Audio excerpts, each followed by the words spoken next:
उत्तर प्रदेश के मेरठ शहर की, जहां एक बाप अपनी बेटी से मिलने लंदन से भारत लौटता है, लेकिन उसे क्या पता था कि उसका अपना घर ही उसकी कब्रगाह बन जाएगा। बहुत ही लंबे सफर के बाद सौरभ अपने घर के दरवाजे पर पहुंचता है। अरे सौरभ, तुम सच में आ गए? मैं तो मान ही नहीं पा रही थी कि तुम इतने दिन बाद अचानक लौट आओगे। तुम्हें देखकर ऐसा लग रहा है जैसे मेरी सारी थकान एक पल में उड़ गई हो। अरे भला आता कैसे नहीं। आज तो मेरी लाडली बेटी का जन्मदिन है। भले ही दुनिया का कोई काम कितना भी बड़ा क्यों ना हो, लेकिन मेरी नन्ही परी की मुस्कान से बड़ा कुछ नहीं हो सकता। मैं तो बस उसकी आंखों में वो चमक देखना चाहता हूँ जो उसके चेहरे पर हर साल इसी दिन आती है। सौरभ की आंखों में चमक थी। अपनी बेटी से मिलने के लिए एक पिता की ममता झलक रही थी। वो सीधे अपनी बेटी की ओर बढ़ता है और अपनी बेटी के पास जाकर कहता है, कैसी है मेरी बच्ची? क्या मुझसे नाराज हो कि इतने दिन बाद आया हूं? देखो ना, तुम्हारे बिना तो मेरा एक एक दिन अधूरा लगता है। आज तुम्हारा स्पेशल दिन है और तुम्हारे पापा का भी, क्योंकि जिस दिन तुम आई थी उसी दिन से मेरी दुनिया पूरी हुई थी। मैं बिल्कुल ठीक हूँ पापा। आपको देखकर तो मेरी सारी थकान और उदासी एक पल में उड़ गई। आप जब होते हैं तो सब कुछ अच्छा लगता है। देखो, आज तुम्हारा बर्थडे है ना, तो मैं लंदन से तुम्हारे लिए ढेर सारा गिफ्ट और खिलौना लेके आया हूँ। हर एक चीज सोच समझ कर चुनी है, ताकि मेरी गुड़िया को देखकर लगे कि पापा को सब याद है। सच में पापा, आप सबसे अच्छे हो। कोई भी गिफ्ट आपके जैसा नहीं हो सकता। आपके आने से ही मेरा बर्थडे खास बन जाता है। हाँ बेटा, सबसे अच्छे सिर्फ तुम्हारे लिए। और बताओ बेटा, पढ़ाई कैसी चल रही है? टीचर कुछ कहती तो नहीं? कोई तंग तो नहीं करता? तुम्हारा हर सपना सच्चा हो, बस इसी के लिए तो पापा इतनी मेहनत कर रहे हैं। बिल्कुल ठीक चल रही है पापा। पढ़ाई भी अच्छी चल रही है और मैंने आपकी दी हुई पेंसिल से ही होमवर्क पूरा किया है। मैं आपकी गुड़िया हूँ ना, आपको कभी निराश नहीं करूँगी। अरे, आप दोनों बातें बाद में करना। फिलहाल आप इतनी दूर से आए हो, लंबा सफर तय करके जरूर थक गए होंगे। थोड़ा बैठिए, अपनी सांसें समेटिए। मैं आपके लिए अभी ठंडा पानी लेकर आती हूँ। लेकिन मुस्कान का चेहरा सिर्फ बाहर से मुस्कुरा रहा था। अंदर ही अंदर वो किसी और ही सोच में डूबी थी।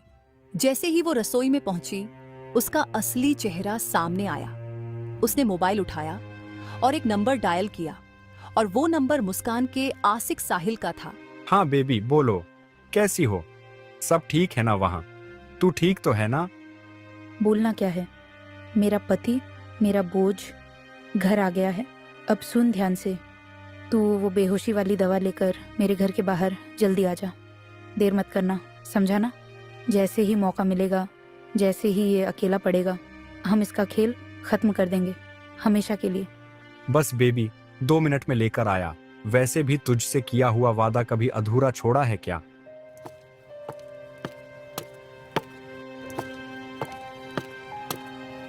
यह लीजिए पानी। थोड़ा ठंडा है, लेकिन आपके लिए खास रखा था। इतनी लंबी यात्रा की है आपने, धूप धूल और थकावट सब चेहरे पर दिख रही है। पहले ये पानी पी लीजिए, फिर ज़रा हाथ मुंह धो लीजिए, ताकि आप थोड़ा तरोताज़ा महसूस कर सके। तब तक मैं आपके लिए गर्मागर्म खाना परोस देती हूँ, आपकी पसंद का। हाँ ठीक है, थकान भी है और भूख भी। लंबा सफर था और पूरे रास्ते यही सोचता रहा कि अब घर बस एक मोड़ दूर है। अब बस मुस्कान का चेहरा दिखे और मेरी थकान हवा हो जाए। जैसे ही सौरभ ओझल होता है, मुस्कान की चाल बदल जाती है। उसका चेहरा अब पत्नी का नहीं, एक साजिशकर्ता का चेहरा था। उसके मन में अब सिर्फ एक बात थी, सौरभ को रास्ते से हटाना, किसी भी हाल में, किसी भी कीमत पर।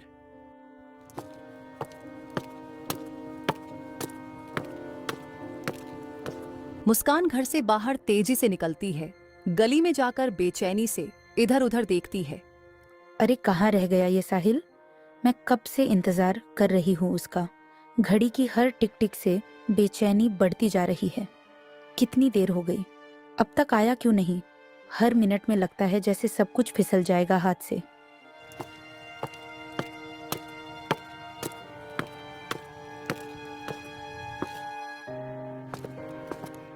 लो बेबी, ले आया वो चीज।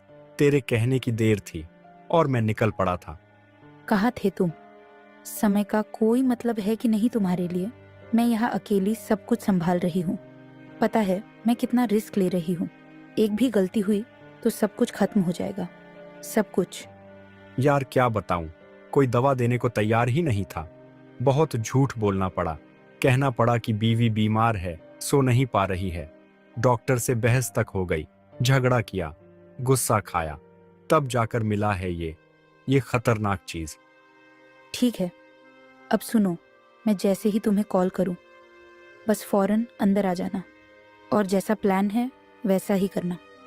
एक भी गलती नहीं होनी चाहिए, एक भी नहीं, वरना ना हम बचेंगे ना हमारी कहानी। हाँ बेबी, मैं यहीं गली में घूम रहा हूँ, तुम्हारे घर के पास ही। हर चीज पर नजर है मेरी।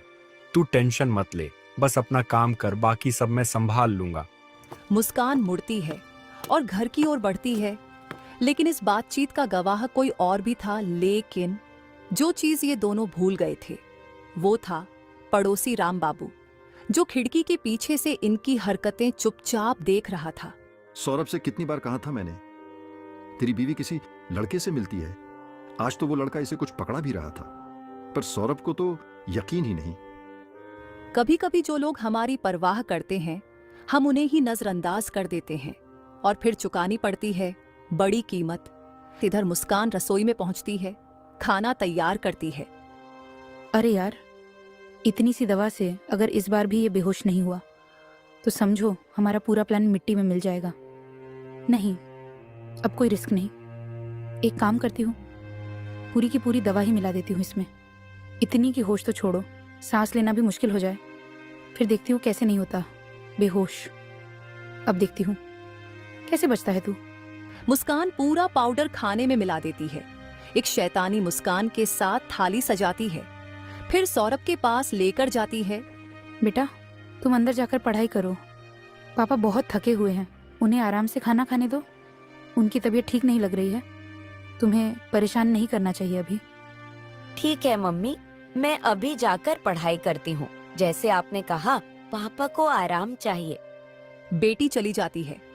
सौरभ थाली की ओर देखता है और खुश हो उठता है। अरे वाह मुस्कान, मेरी पसंद की खीर। तुम तो आज भी वैसे ही सब याद रखती हो जैसे पहले दिन रखा करती थी। कितनी अच्छी खुशबू है, भूख और बढ़ा दी तुमने। सच में ये खीर नहीं, तुम्हारा प्यार है जो हर बार मुझे खींच लाता है। हाँ हाँ, सब कुछ तुम्हारी पसंद का ही बनाया है मैंने। तुम्हारे पसंद की दाल, वो आलू की सब्जी, जैसी तुम्हें बचपन से पसंद रही है। बस खा लो और थोड़ा मुस्कुरा दो। बहुत बहुत धन्यवाद मुस्कान, तुम मेरा कितना ख्याल रखती हो। मैं सच में बहुत भाग्यशाली हूं कि मुझे तुम्हारी जैसी जीवन साथी मिली। भगवान करे हर किसी को तुम्हारे जैसी पत्नी मिले, जो न सिर्फ स्वादिष्ट खाना बनाना जानती हो बल्कि दिल से प्यार भी करती हो। हाँ हाँ, अब जल्दी से खा लो, वरना ठंडा हो जाएगा और फिर तुम कहोगे कि स्वाद चला गया। सौरभ खाना खाने लगता है।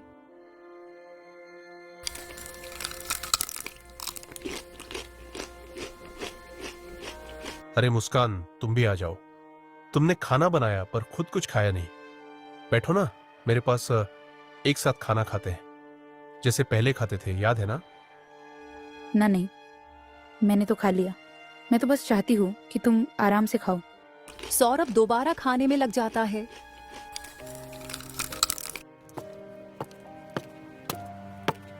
मुस्कान गिलास में पानी भरकर लाती है। ये लीजिए पानी, ठंडा है लेकिन दिल से दिया है। सौरभ खाना खत्म करता है। पानी पीते ही अचानक उसका सिर घूमने लगता है। मुस्कान, शायद थकान की वजह से मुझे नींद आ रही है, बहुत नींद आ रही है। शायद अब मैं बस थोड़ा आराम कर लूं, बस कुछ मिनट, फिर बात करेंगे बहुत